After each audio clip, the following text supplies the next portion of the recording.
मुझे भूल कर भगवान ने विचार किया कि ऐसा कोई नाटक करूं, मैं ये कहूं ब्रजवासियों से कि मैं भगवान को मेरी पूजा कर, तो ये मानेंगे नहीं।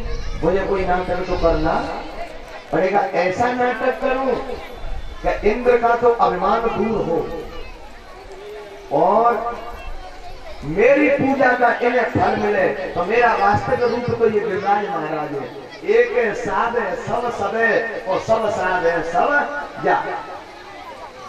जैसे ही इंद्र पूजा का उस समय आया तो ब्रज की माताएं अपने अपने रसोई घर में चूल्हे पर और अपनी कढ़ाइयों पे पकवान तैयार हो रहे हैं इंद्र पूजा का।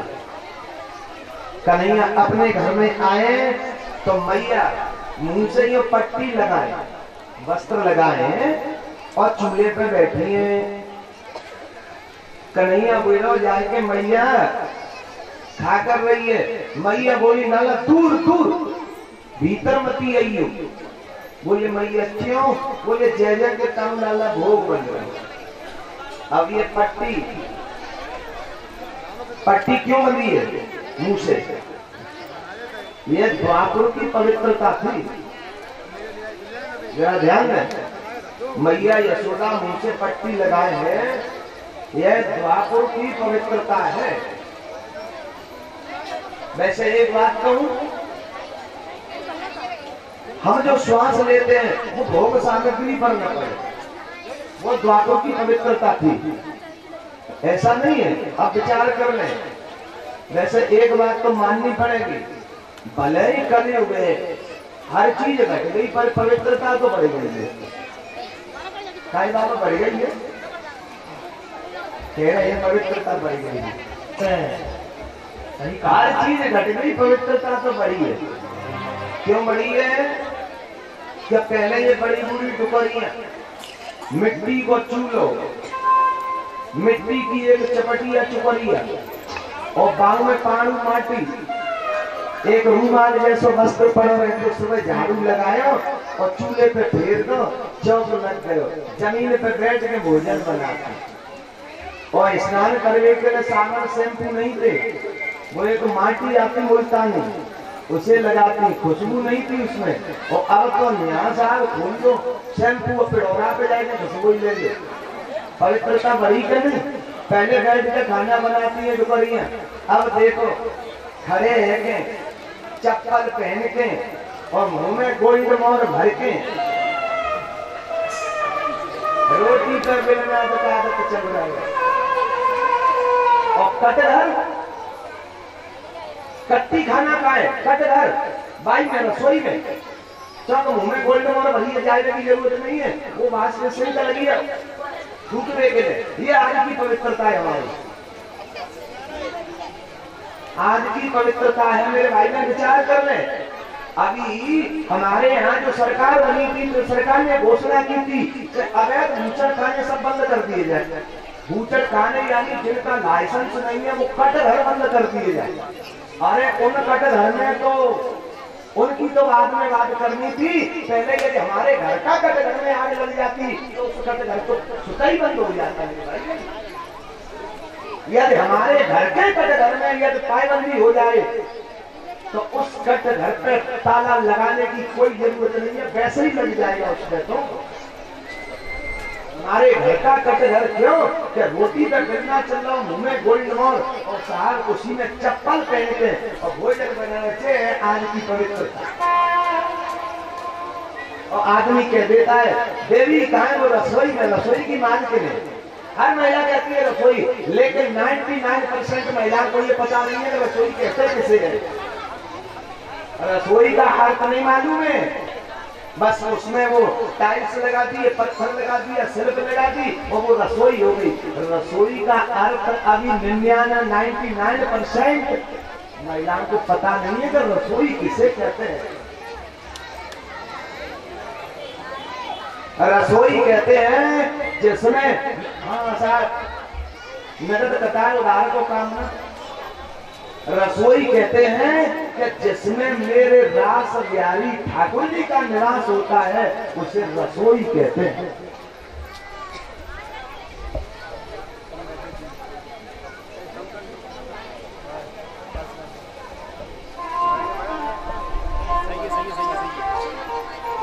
जरा ध्यान में भटके नहीं रास्ता से।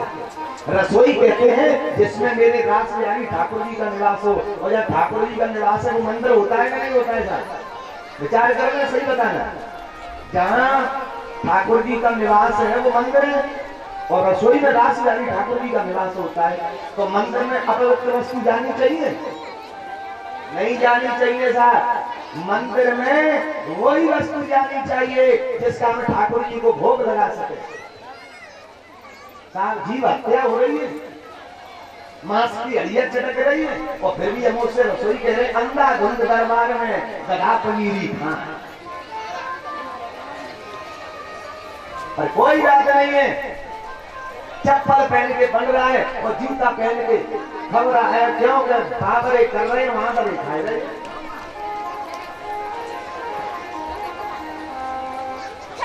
मैया यशोदा, रसोई में मेरा निवेदन है बहनों से कि रसोई में वही वस्तु लानी चाहिए जिसका हम ठाकुर जी को भोग लगा सकें। और कोई पति अपवित्र वस्तु लेके आ रहा है तो उससे छीन के हाथ में से फेंक दूंगा।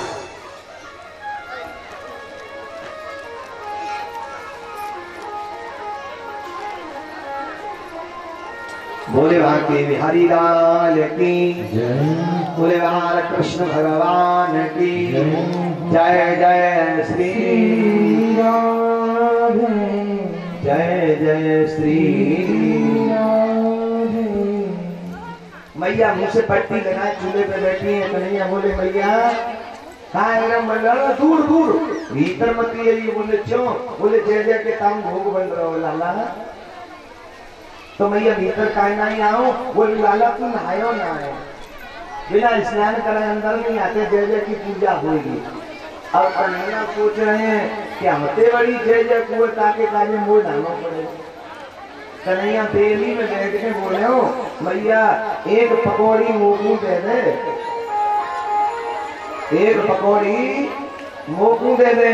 मैया ने चूल्हे में लकड़ी तो जलती नहीं है, उठाएगा एक महाराज की दारी के चल यहाँ से, जय जय की पूजा होगी।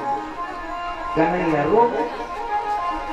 रो करके 7 वर्ष को ठाकर और गौशाला पे पहुंचे। नंद बाबा बैठे, बाबा ने कहा बेटा काय को रोवे लाला? कन्हैया बोले बाबा मैया पकौड़ी बना रही, मैंने एक पकौड़ी मांगी, मुकुल संठी से मारो है, ये कह रही मैया के जय जय को भोग लगे हो। बाबा जय जय को है। जैसे ये कहा बाबा बोले लाला बरो मती माने। बोले क्यों? तो बाबा समझा रहे जय जय को है जैसा बताऊं? बोले हाँ। श्लोक कह रहा है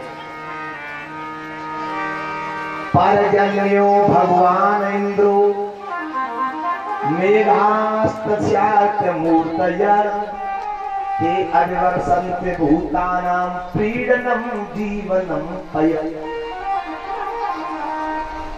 कन्हैया बाबा कहते हैं लाला परजन्यो भगवान इंद्रो मेघास्तस्यात् मूर्तया अविवर्षन्ते भूतानां पीडनं जीवनं पय। बेटा इंद्र हमारे प्रत्यक्ष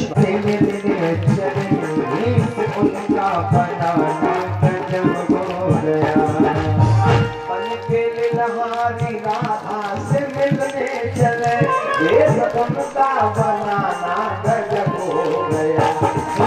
लहरी राधा से मिलने चले, ये उनका बनाना गजब हो गया। हाथी की 2 चोटियां श्यामों की, कन्हैया की 2 चोटी, जुल्मों हाथी की 2 चोटियां श्यामों की, माथे पे दिया लगाना गजब हो गया। जुल्मों हाथी की 2 चोटियां श्यामों की, माथे पे दिया लगाना गजब हो गया। कन्हैया एक झोली कंधा में लटकाई, श्रृंगार की और साकड़ी गली पहुंचे राधा के महल के सामने, आवाज दे रहे हैं अरे ये लीलाहारी आई है, कोई कुछ लिखवाना चाहो तो लिखवाई। राधा ने अपनी सखी ललता से कहा देख बहन कौन है, बुला के लाओ। ललता आई और जाकर के कन्हैया से बोला अरे बहन बोला हमारी श्यामा जी आपको बुला रही है। बोले चलो। आगे लड़का पीछे कन्हैया। महलों में पहुंचे, राजा विराजमान है और धरती पे कन्हैया बैठ कर झोली डाल रही है। अब राजा पूछ रहे बहन तुम क्या करती हो?